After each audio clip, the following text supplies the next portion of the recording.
नमस्कार. दिनांक 26 एप्रिल. कथेचं शीर्षक आहे गांधील माशी कानात डसली. महाराजांचा राग पाहून गणपतराव तोंड लपवून बसले. बऱ्याच वेळाने ते महाराजांना शोधू लागले तेव्हा ते परसदारी उकिरड्यावर बसलेले आढळले. ते त्यांचे जवळ गेले. एका गांधील माशी महाराजांच्या कानात डसली असून तिच्या चाव्यामुळे रक्ताचा ओघळ गालावरून येत असलेला त्यांना दिसला. परंतु महाराजांना त्याची दाद न फिर्याद होती. कोणाजवळही येऊ देत नव्हते. तेव्हा गणपतराव धीर धरून म्हणाले, आपण मला मारलेत तरी चालेल, पण ही गांधील माशी मी काढणारच. गणपतरावांनी चिमट्याने गांधील माशी काढली व कान वस्त्राने पुसला. तेव्हा तेथे जखमही नव्हती, रक्तही नव्हते. कडुलिंबाची फांदी तोडली जात असता महाराजांचा मृत्युक्षोभ होण्याचे आणखी एक कारण होते. त्यांची ब्रह्मकालीन अवस्थाच इतकी पराकोटीची होती की ते दगडधोंड्यांशीही समरस होत.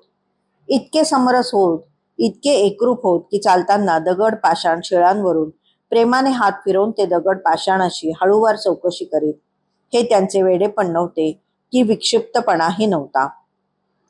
जारज, अंडज, स्वेदज आणि उद्बीज अशा 4 योनी जीवांच्या आहेत. त्यापैकी उद्बीज योनीत प्रारब्धानुसार अधिक पुण्यवान जीव यक्ष, किन्नर, गंधर्व म्हणून जन्म घेतात.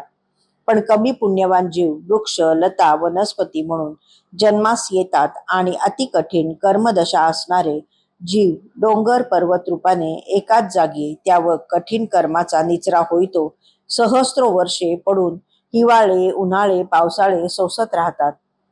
त्यांच्या या दारुण अवस्थेची कणव येऊन महाराजां प्रेमाने दगड पाषाणांचीही चौकशी करीत. मग दगड धोंड्याशी तादात्म्य पावणारे महाराज सजीव वनस्पतीशी, वृक्षाशी समरस होणार नाहीत असे कसे होईल? कडुलिंबावर पडणाऱ्या घावांनी त्यांचा मृत्युक्षोभ झाला व त्या सपाट्यात ते परसदारीच्या उकिरड्यावर जाऊन बसले. तेथे त्यांच्या कानात गांधील माशी डसली. कानातून रक्त येऊ लागले तरी त्यांना कसलीच जाणीव नव्हती.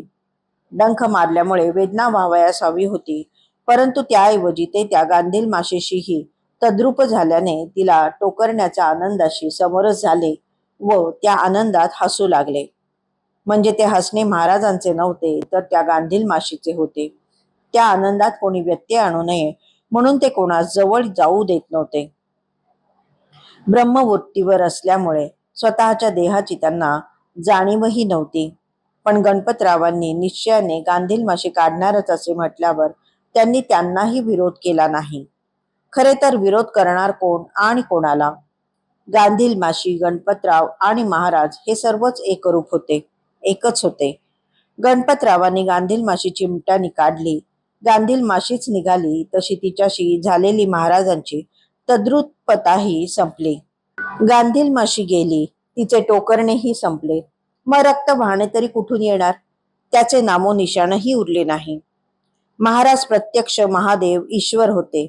त्या आकाशरूप महादेवाला कसला आला आहे दंश आणि रक्तस्त्राव? सगळेच भासवत, आकाशासारखेच नसूनही दिसणारे आणि दिसूनही नसणारे असे विलक्षण. धन्यवाद.